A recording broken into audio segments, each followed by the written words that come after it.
Hello बच्चों, नमस्कार। मैं हूं नारायण पटेल, आपके अपने चैनल पर नवोदय विद्यालय प्रवेश परीक्षा जो कि आपको 28 नवंबर को होगी, वहां आपको प्रश्न कैसे देखने को मिलेंगे। तो आज हमने यहां पर पर्यावरण अध्ययन के 20 प्रश्न लिए हैं और आपको परीक्षा में कोई कठिनाई ना हो तो इस प्रकार के प्रश्न वेरी मोस्ट इंपॉर्टेंट कौन से हो सकते हैं, आप देखिए, गेस करिए और तुरंत आप उसमें एक काम कर सकते हैं, प्रश्न संख्या डाल करके उनके कमेंट करें और बाद में देखें कि आपके प्रश्न कितने सही हुए, आपकी तैयारी किस दिशा में जा रही है। तो आइए फटाफट शुरू कर लेते हैं आज का ये वीडियो।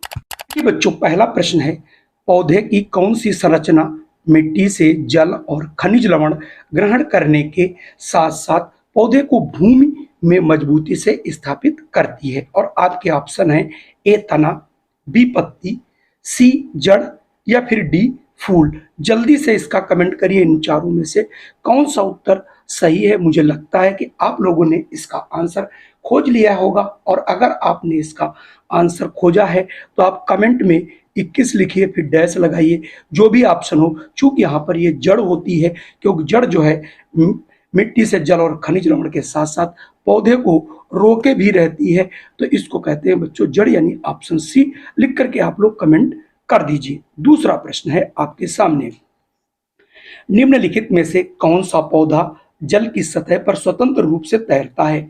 ए कमल, बी जलकुंभी, सी सरकंडा या फिर डी कैक्टस।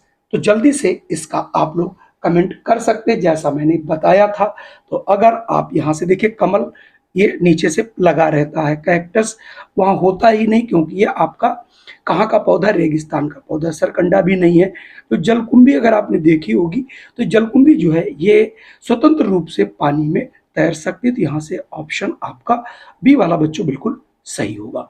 अगला आपके पास प्रश्न है, भूकंप के समय यदि आप कक्षा में हो तो सबसे सुरक्षित कार्य आप क्या करेंगे? लिफ्ट से नीचे उतरेंगे, खिड़की के पास खड़े हो जाएंगे, मजबूत मेज के नीचे बैठकर सिर की सुरक्षा करेंगे, दौड़ते हुए सीढ़ियों की ओर भागेंगे? जल्दी से बच्चों कमेंट करिए और अगर आपका कमेंट आता है सी तो आपका उत्तर बिल्कुल सही है। जब भी कभी भूकंप आए तो आप यदि भाग नहीं सकते, खुला मैदान नहीं है, तो लिफ्ट से तो बिल्कुल नहीं जाना चाहिए, खिड़की के पास भी नहीं खड़े होना है और दौड़ते हुए तो सीढ़ियों के पास, ये बचाव के कार वो नहीं हो सकते। आप ये कर सकते हैं, कोई भी मेज हो, मजबूत मेज हो, उसके नीचे आप अपने सर को सुरक्षित करके खड़े हो सकते हैं। अगला प्रश्न आपके सामने है, सड़क पार करते समय सबसे पहले मुझे क्या करना चाहिए? दौड़कर सड़क पार करनी चाहिए, और ऑप्शन बी है दाएं बाएं देखकर सुरक्षित होने पर जेब्रा क्रॉसिंग से पार करना चाहिए, केवल सामने देखना चाहिए, जहां जगह मिले वहीं से पार करना चाहिए। तो इसका ऑप्शन बच्चे सभी जानते होंगे, सभी ने ऑप्शन बी ही लगाया होगा कि दाएं बाएं सुरक्षित देखिए और जो रोड पे जेब्रा क्रॉसिंग बनी होती है उसको देख करके ही बच्चों पार करना चाहिए। चलिए अगला प्रश्न है, किस पक्षी की चोंच यानी मकरंद फूलों का रस पीने के लिए अनुकूलित होती है? और आपके ऑप्शन हैं चील, गौरैया, बगुला, सनबर्ड। तो आपने देखा होगा चील में ऐसा कुछ नहीं होता, गौरैया में कुछ होता ही नहीं, ना ऐसा बगुला में। जो सनबर्ड होती है उसमें मकरंद जो है चूसने का, यानी जो फूलों का रस है चूसने के लिए विशेष उसकी चोंच बनी होती है। अगला प्रश्न है, यदि किसी बच्चे के शरीर की वृद्धि सामान्य से कम हो रही है तो उसे किस पोषक तत्व की पर्याप्त मात्रा लेनी चाहिए? वसा, कार्बोहाइड्रेट, प्रोटीन या फिर जल? बच्चों जल्दी से कमेंट करिए और आपको पता होगा शरीर की वृद्धि के लिए आपको देनी पड़ती है प्रोटीन और ऊर्जा के लिए देना पड़ता है कार्बोहाइड्रेट। चलिए, तो ऐसे ही सब चीजें आप याद करेंगे तभी आपका काम चलने वाला है। अगला प्रश्न है, निम्नलिखित में से कौन सा कार्य जल प्रदूषण को कम करने में सहायक है? यानी जल प्रदूषण किससे कम हो सकता है? नदियों में प्लास्टिक फेंक दो, कारखानों का गंदा पानी सीधे नदियों में छोड़ दो, जल स्रोतों को सुरक्षित रखना, तालाबों में कचरा डालना। तो जल्दी से आंसर करिए और हम, मुझे पता है सभी बच्चे आंसर सी लगाएंगे, बिल्कुल आपका आंसर सही होगा। अगला प्रश्न काफी आसान है, धान की खेती मुख्यतः किस ऋतु में की जाती है? शीत ऋतु, वर्षा ऋतु, बसंत ऋतु और शरद ऋतु। इस समय जो ऋतु चल रही है कौन सी? वर्षा ऋतु। आपने देखा होगा इस समय गेहूं की रोपाई बहुत तेजी से की जा रही है। अगला प्रश्न है, भारत का राष्ट्रीय नदी कौन सी है? यमुना, गंगा, गोदावरी, कृष्णा। सभी बच्चे जानते हैं गंगा जो है ये भारत की हमारी जो है राष्ट्रीय नदी है। और अगला प्रश्न आपके सामने, और ये सबसे लंबी भी है। रेगिस्तान में ऊंट के चौड़े गद्देदार पैर होने का मुख्य कारण क्या है? जल्दी से बताइए भाई। तेजी से तैरने में सहायता करते हैं, पेड़ों पर चढ़ने में सहायता करते हैं, रेत में धंसे बिना चलने में सहायता करते हैं, ऊंची छलांग लगाने में। तो चूंकि ऊंट ये भी नहीं करता, ये भी नहीं करता और ये भी नहीं, ये उसके जो गद्दीदार पैर है उसे रेत में धंसने से बचाते हैं, और इसीलिए इसे रेगिस्तान का जहाज भी कहा जाता है। अगला, फलों और सब्जियों के छिलकों का सबसे उचित उपयोग आप क्या कर सकते हैं? उन्हें सड़क पर फेंक सकते हैं, उन्हें जला देना चाहिए, उनसे आप कंपोस्ट खाद बना सकते हैं, या उन्हें नदी में फेंकना चाहिए। ये भी बच्चे सभी उत्तर जरूर जानते होंगे। 31 अगर आप ऑप्शन बच्चों सी लगाते हो, यानी ये सड़ने गलने वाले छिलके हैं, तो इससे आप जैविक खाद यानी कंपोस्ट खाद बना सकते हो। अगला है, मिट्टी की ऊपरी उपजाऊ परत को बहने से रोकने के लिए सबसे प्रभावी उपाय कौन सा है? अधिक पेड़ लगाना, अधिक प्लास्टिक बिछाना, सभी पेड़ काट देना, मिट्टी खोदते रहना। इसका भी आंसर बच्चे सभी जानते हैं।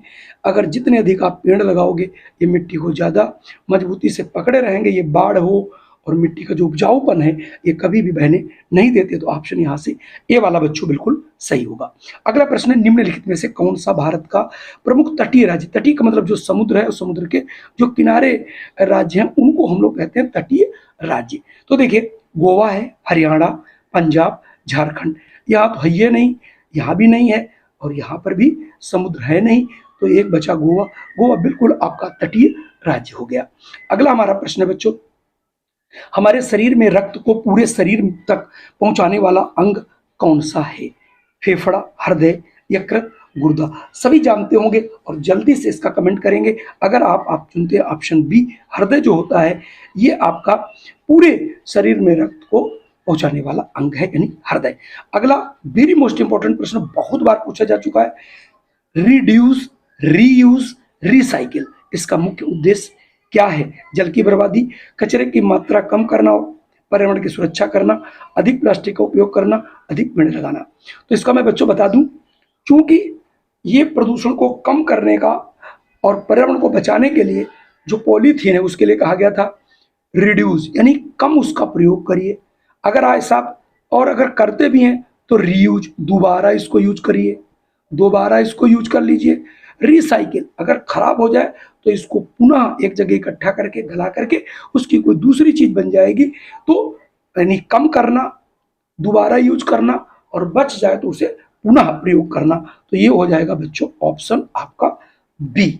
चलिए अब मैं बढ़ता हूं अगले प्रश्न पर। जो 5 प्रश्न आएंगे वो गद्यांश पर आधारित होंगे, तो मैं पढ़ देता हूं। ग्रीष्म काल में नवोदय विद्यालय के विद्यार्थियों को शैक्षिक भ्रमण पर उत्तराखंड ले जाया गया।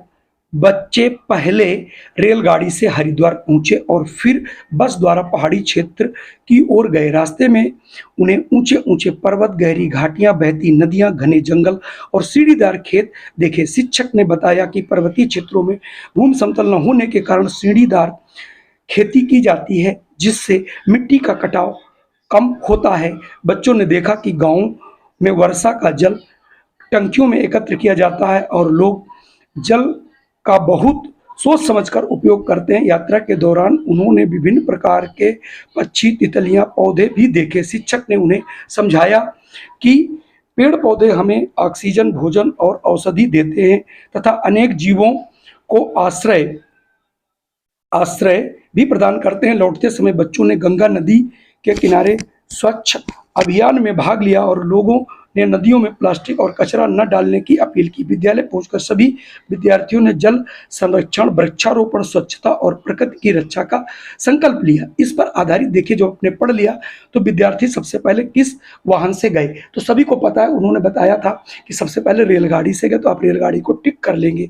पहाड़ी क्षेत्रों पर सीढ़ीदार खेती का मुख्य कारण क्या है? ये वैसे भी प्रश्न आ सकता है और इसमें पूछा भी गया है। तो बताया गया था मिट्टी के कटाव को कम करना। अगर सीढ़ीदार पेड़ होंगे तो उसमें मिट्टी का कटाव कम होगा, इसलिए पहाड़ी क्षेत्र में ऐसा किया जाता है, क्योंकि पहाड़ी पर मिट्टी का कटाव सबसे अधिक होता है। गांव में वर्षा के जल को टंकियों में एकत्र करने का उद्देश्य क्या है? तो वहां पर उद्देश्य के लिए कि जल का संरक्षण करना बताया गया है। अगला है, गद्यांश के अनुसार पेड़ पौधों पर कौन सा लाभ नहीं बताया गया? तो वहां पर उन्होंने कभी ये नहीं बताया कि पेड़ पौधों से पेट्रोल या डीजल बनता है, तो यहाँ पर उन्होंने बात नहीं करी। इस गद्यांश का मुख्य उद्देश्य क्या है? तो देखिए, सबसे जो नीचे बच्चों था वहां पर यह बताया गया था कि प्राकृतिक संसाधनों का संरक्षण, स्वच्छता, पर्यावरण की रक्षा और प्रत्येक नागरिक का कर्तव्य होना चाहिए। तो यहां से ये ऑप्शन बी वाला चुन लेना है। बच्चों, अगर हम यहां तक पहुंच गए हैं तो आज के हमारे ये 20 प्रश्न कैसे लगे? वेरी मोस्ट इंपॉर्टेंट प्रश्न है, इन्हें आप लोग देखिए। अगर चैनल पे ये आपको पसंद है तो आप चैनल को तुरंत लाइक कर दीजिए और चैनल पे पहली बार हो तो उसे सब्सक्राइब कर लेना। अपने इष्ट मित्रों को भी शेयर कर देना, जिससे हम आपके लिए नए नए वीडियो प्रतिदिन बना सकें और अपलोड कर सकें और आपकी तैयारी में एक सार्थक आप अच्छे अंक ला सकें। जय हिंद, वंदे मातरम। फिर मिलता हूं आपको एक नई वीडियो में।